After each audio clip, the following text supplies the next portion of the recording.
Welcome to Samba Samba. Enjoy the video. In this video, I will explain how to drive a Ram 2500. First, take a moment to understand the sheer size and weight of this powerful truck. It is significantly larger than a typical passenger car, requiring more space for turns and braking. Next, get comfortable in the driver's seat, adjusting it and all mirrors for the best possible view around your vehicle. Finally, locate and understand the primary controls on your dashboard.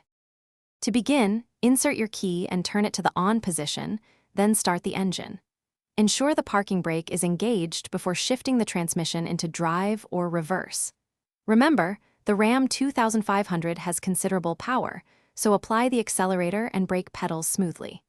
Gradual inputs will give you better control and a more comfortable ride, especially when navigating tight spaces or heavy traffic. When driving a Ram 2500, remember its longer wheelbase requires wider turns to avoid curb rash or hitting other objects.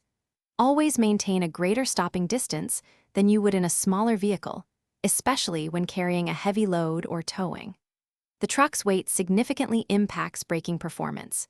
Utilize the tow/haul mode when pulling a trailer. It optimizes transmission shift points for better power and control. Parking a Ram 2500 requires careful consideration of its dimensions.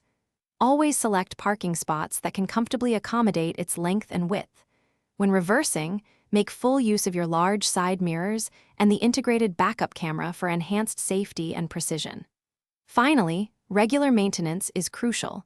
Consistently check your tire pressure, oil levels, and other vital fluids to ensure your truck operates reliably and efficiently for many years. Thanks for watching. Consider subscribing if we helped you.